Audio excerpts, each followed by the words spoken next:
Hi guys, welcome back to my channel. Welcome to another episode of Looks and Crooks. Now I'm really looking crusty, and I usually come on this camera looking crusty. That's not something that's like very out of the blue, very crazy.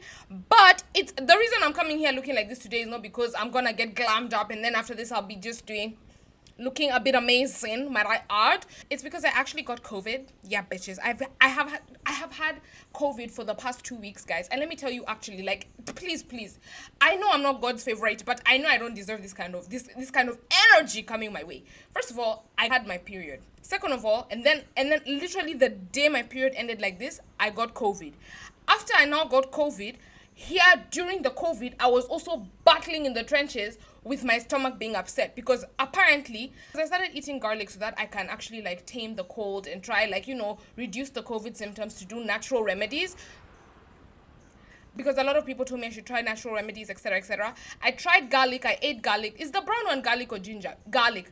Is it garlic or ginger? I don't fucking know. But I tried the brown one and I ate so much of it and I actually got sick. Apparently you're not supposed to have more than 5 grams in a grams in a day. But anyway, that's besides the point. I'm here today. I'm not here to get glammed. Go and tell your fathers and your mothers to get glammed with you because I am tired. My baby girl is tired. The fact that I've made it out of bed, the fact that I'm able to sit in front of this camera, call Jesus and call Moses and tell them baby girl has finally made it to the occasion. So I'm actually gonna be sitting here and just trying to get myself back together. My hair is really a mess. I've not done a face mask in a wild minute. My nails, I want to paint them because when you're coughing in dire desperation of death them shits have their own time to grow, and so they've really grown, and I'm so proud of them. Like, I don't, obviously you bitches will not, you will not congratulate me. You will not tell me congratulations, you did the doing things, you tried to grow those nails and they've grown a bit, but they did grow. And so I'm gonna paint them because I'm so excited. Even if it's just a little bit of growth, I'm gonna paint them, do my hair, do my face in the duration of the videos that I'm gonna do. So without further ado, let's get right into this video. Oh, and quick disclaimer, you might hear some cars passing, as I always disclaim, because my house is next to the road, so you might hear some cars passing here and there, but it shouldn't be much of a bother because, as y'all know, I have a microphone now. I'm just that girl. I'm so sorry to be the girl, but I am. Anyway, guys, without further ado, let's get right into this video. For today's video, we're actually going to be talking about a Mr. Philip Onyancha. Now, if you're from Kenya, you know this name and you know it well. And you know that this name is for nobody's father. You know that Mr. Philip Onyancha is one of the most prolific criminals in Kenya. And I just want to get into it because as I read this story, I couldn't just believe it. I said, it actually can't be serious, yeah? Like, you guys cannot be real. But anyway, let's get into it because y'all need to hear this crap. Mr. Philip Onyancha was actually born in Western Kenya in 1978. He was just one of several children to his parents Samuel and Esther Onyancha, and he was actually born in Kisumu. Kisumu is a place in Kenya. It's actually rumored to be like the next capital because they're so developed in Kisumu. You guys have no fucking idea. Mr. Onyancha grew up most of his childhood in Kisumu, but he would attend his schooling, especially his secondary schooling, in Nyeri County. Nyeri is like halfway literally across all the way halfway across the country from Kisumu. So the move was drastic for him when he was younger, but that's just besides the point. He grew up most of his childhood in Kisumu, then he moved to Nyeri. However, his childhood was not so amazing because he was really brought up in poverty. His father would work as a tailor, and it's not these fashionista tailors. If you're African, you know the kind of tailor I'm talking about. He was a roadside tailor. He used to do, DIYs, the putting, if your clothes tear here, he comes and patches it up. He used to do patchwork. So naturally, he didn't really grow up in a family where there was so much money and so much attention to be on him because, in families when there's not so much money coming in, the parents don't really have that much time to be paying to the children because it's always really a very hand-to-mouth type of living. The parents always have to be thinking about what's the next step. So he didn't really grow up also in a very loving and, attentive, caring environment whenever he was in Kisumu. However, when he was at school, he was a very outgoing student and he had a very close relationship with a lot of his teachers because he was extremely brilliantly smart. And this would really help him because as he grew through his years, he would earn himself a spot, like I said, in Nyeri for secondary education. He had a very close relationship with all his teachers. In his first year, he was still very close with his teachers in secondary education. He was like kind of those kids that you don't like in school because it's just like they're just the teacher's pet. He was basically a teacher's pet. The teachers loved him. He was always into extracurriculars. And not only did the teachers love him, if you're Kenyan, you know one thing about going to a Kenyan school, that you have to walk a very thin line between being liked by the teachers and also being liked by the seniors. He wasn't bullied because the elder kids liked him, and neither was he also in trouble in school, etc because the teachers liked him. So he really walked this line well, especially throughout his first year. Now the issue came during his second year in high school. Now, like I said, Mr. Philip Onyancha was really into schooling. He was doing things for school throughout his childhood and in first year. But when second year came, he just suddenly lost interest in school. He suddenly didn't care that much to go to classes. He didn't care that much to do extracurriculars. He didn't care that much to impress the seniors. He stopped giving a fuck. He had sort of like an existential crisis, kind of like what I'm going through now, but that's a by the way. Someone save me. But he really did undergo a huge change. And during his second year, he was actually expelled from school for allegedly bullying a child. So his behavior went from being this amazing student with top grades, always being friends with everyone, always doing the most, and then he became this rule-breaking kid, and then suddenly he gets suspended for bullying. And when he was suspended for bullying, there was some rumors that did come up during this time that really would prove to shape how his life from then on would be in the high school. So he was suspended for bullying officially on the records, but rumors were going around the school that Mr. Philip Onyancha, despite his great good behavior in the past, he was actually not expelled for bullying, but the real issue was that he was a sodomizer. Now, if you don't know what a sodomizer is, it's somebody who raps, if you know what somebody in, small boys in the, the behinds. So a rapist, but for like a male rapist.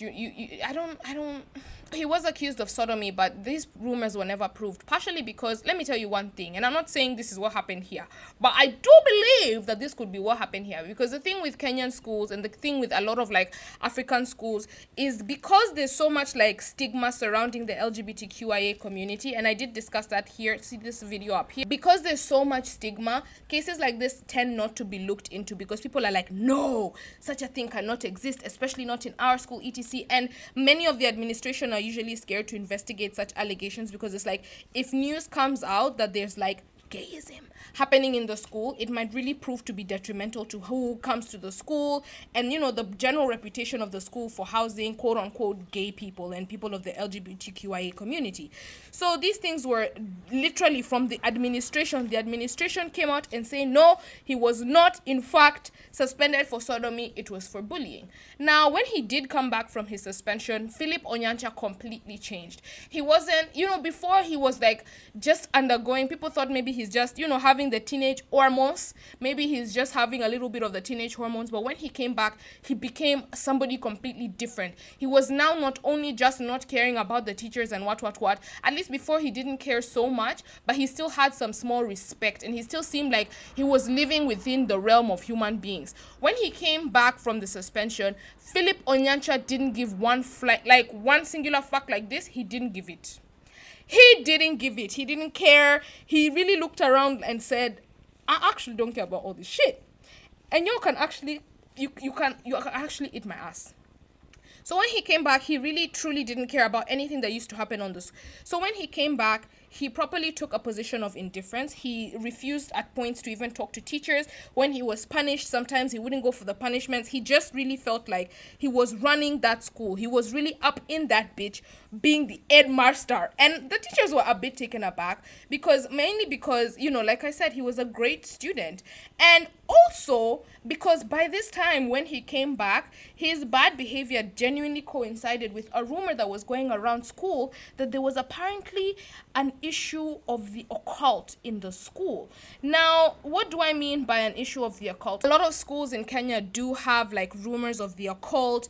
I even remember one time in high school, not even one time, multiple times, there was this magazine, I think it was called Shujaz, and it was for students. And in like multiple times when we were given that magazine, because it was free for students, when we were given the magazine, a lot of the times the stories that would be in there would always like have something to do with occult and devil worshipping, and basically constant warnings about like signs there's devil worshippers in your school, signs somebody's a devil worshipper. Like, Kenya is actually a very wild place to go to school, bro. What the actual fuck? The fact that was a serious concern about like devil worshipping. Bitch, where the fuck did I actually go to school? Anyway, back to the story. So, as his behavior is getting worse and worse, the rumors of this devil-worshipping cult in the school keep growing and growing and growing. However, like I said, the administration board usually doesn't like bad things coming out about specific schools because it could really affect the people who want to come to your school, and obviously you won't get funding. If it's a private school, you won't be able to get students. If it's a government school, you may not get as much funding from the government, etc., etc. You understand what I mean? So the teachers ignored this, the school administration ignored this, and they just thought, you know what, it's just rumors from children. And because this occult thing is such a big thing in Kenyan schools, and usually it does turn out to be rumors, the teachers were like, you know what, it could be a rumor for all we know. Nobody has died from this occult thing, because usually the like highlight silver lining is when somebody dies, then everybody's like, okay, there's a cult on the loose. There's a cult, a devil worshipping cult on the loose, and we have to do something about it. But nobody had died, nothing had happened. So they just decided, you know what, let's just put it to the side and see how things go. Now, Mr. Onyancha would soon graduate, and when he did finally eventually graduate, the rumors obviously of him sodomizing and him being in a devil worshipping cult, they left with him, and not much investigation was paid to them. However, all these rumors of him being in a devil worshipping cult, etc., really should have been investigated, because they really would prove to shape who Mr. Philip Onyancha became later on in this story. And I just want you to put a pin in it. Just remember that there was a point. They should have investigated this one for devil worshipping and devil worshipping occults. Okay? So as Mr. David Onyancha graduates, he didn't graduate with such amazing, he didn't graduate with good grades. Not even amazing grades, good grades. He managed to get a C minus, and according to the Kenyan school system, that's like a bare pass. I'm not even sure if it's a pass. Please comment down below if you know.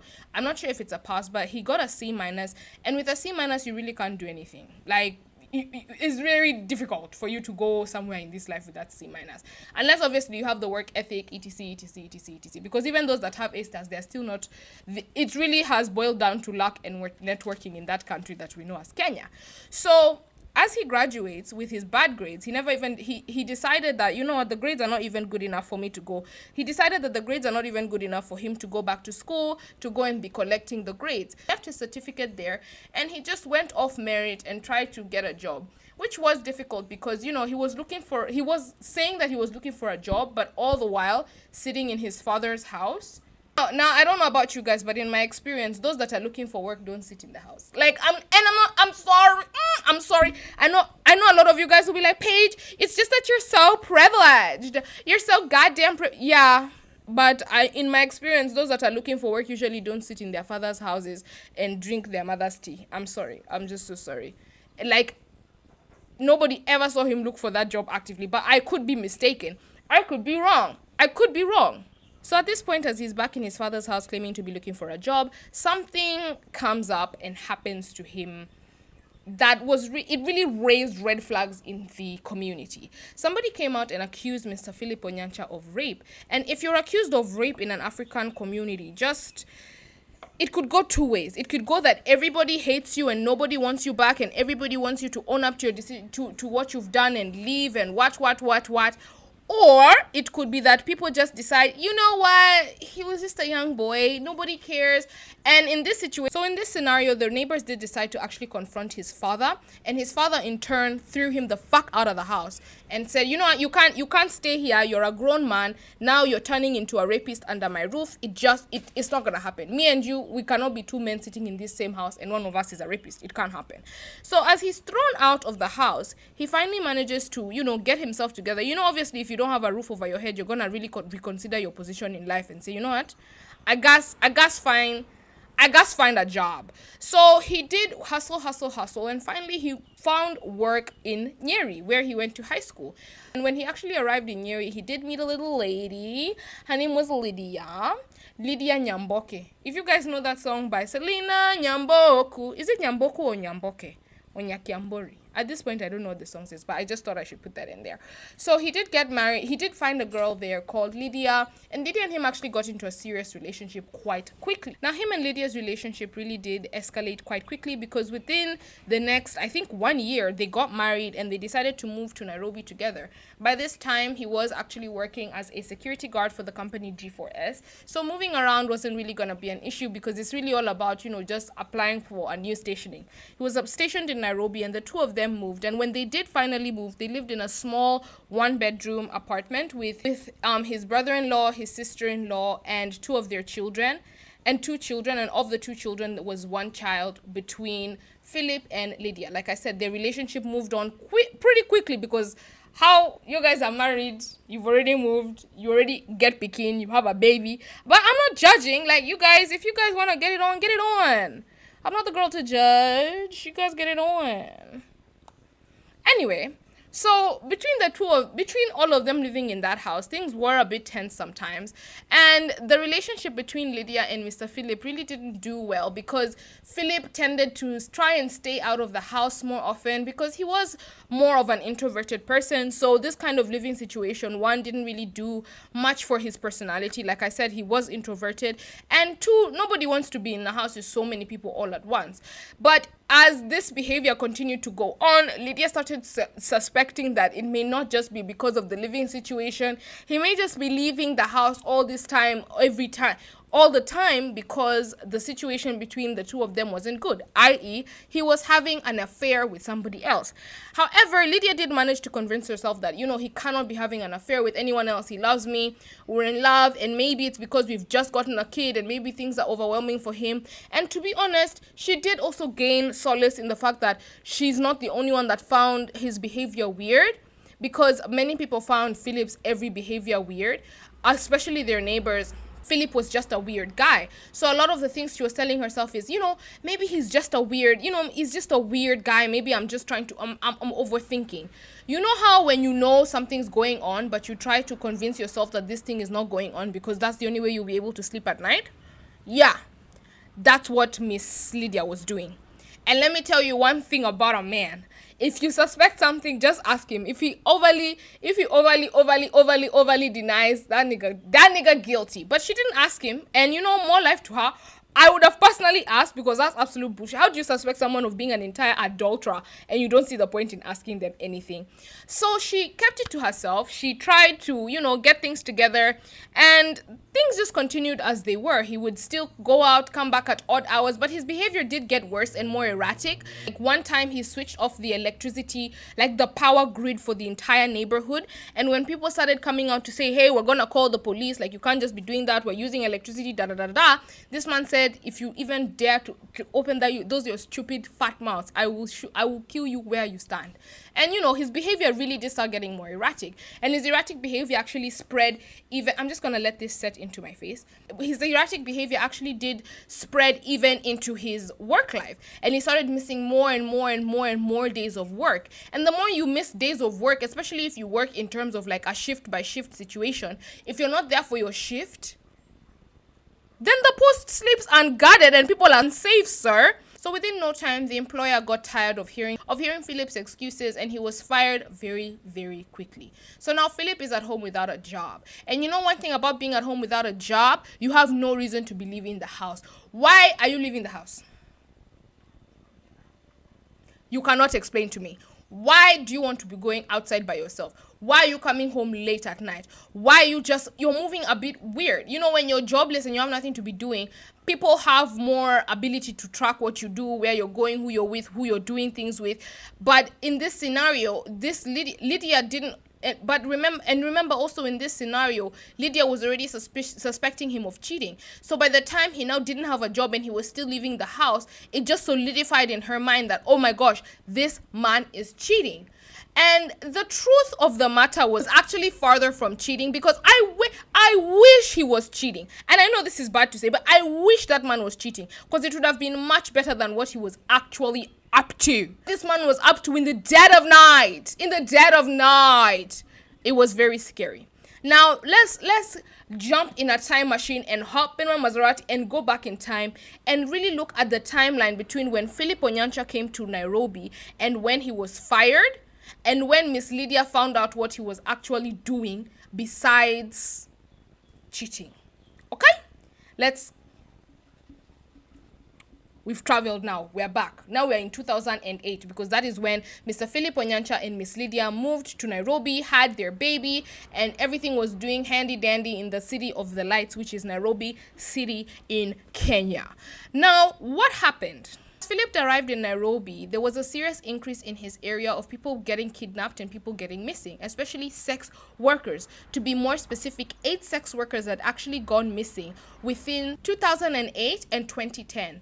And nobody was knowing what was going on. Usually what would happen to these victims is a lot of them would get kidnapped, there would be a ransom note sent, and because the people who are being sent for this ransom note are not people who are rich, they don't have a lot of money, somebody asking them for 500k doesn't make sense. Because they didn't have a lot of money, a lot of the time these people wouldn't send back the money. They wouldn't be able to, meet the requirements of the ransom. And usually what happens is, let's say somebody kidnaps the person today, tomorrow they ask for a ransom. However, what came to be discovered by the police in a lot of these cases is that by the time the ransom was being requested, the person with whom the ransom was being requested for had already been killed.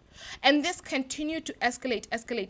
And the trend became that this was happening to, one, young boys that used to go to school every day and are just minding their business, and 2, prostitute or sex workers. Now the thing with these kind of victims is they're very, very vulnerable people. Nobody cares for sex workers, and usually when sex workers go missing, nobody asks because they just assume they were hit in the line of battle.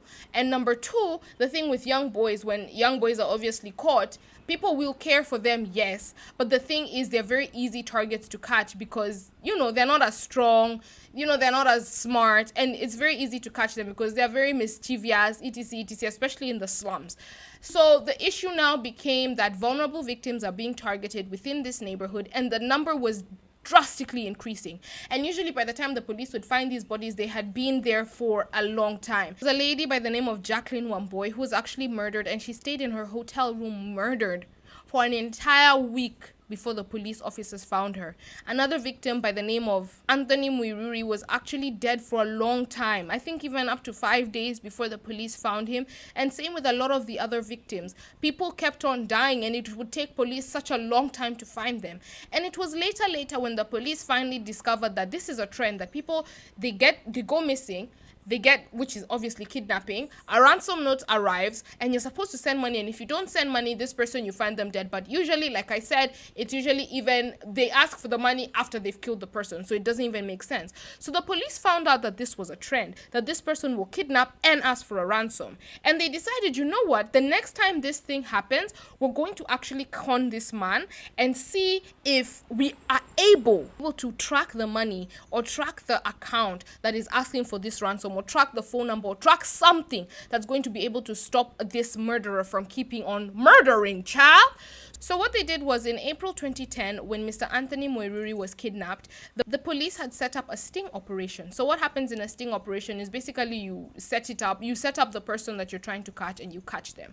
So when the ransom note came through, or the ransom text came through, and the M-Pesa account, M-Pesa is like the mobile banking in Kenya, the M-Pesa account for the money to be wired into was sent, the police were tracking this money. And as soon as their money entered this M-Pesa account, the police were able to tell who the account belonged to. And y'all ain't gonna believe this.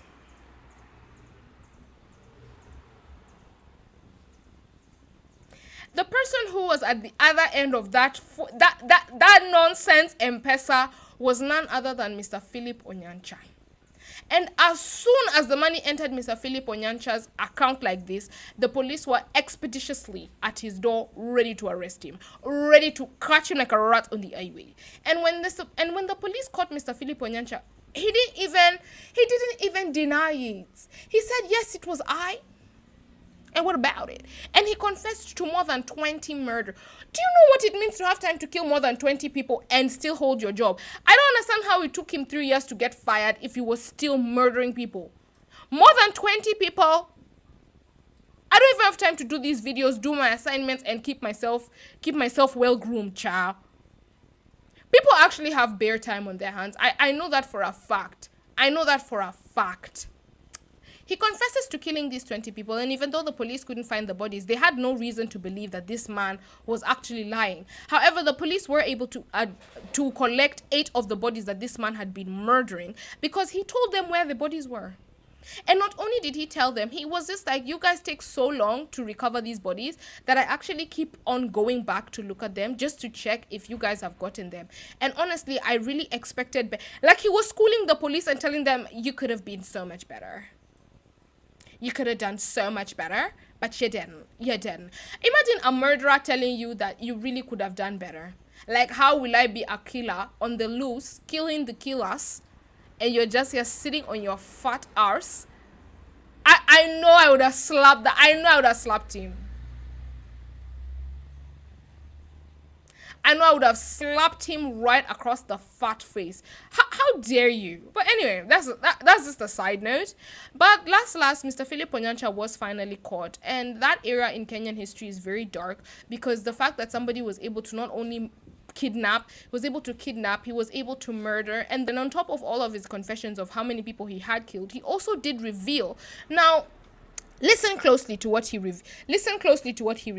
He revealed that his killing wasn't just something that was just in his bloodstream.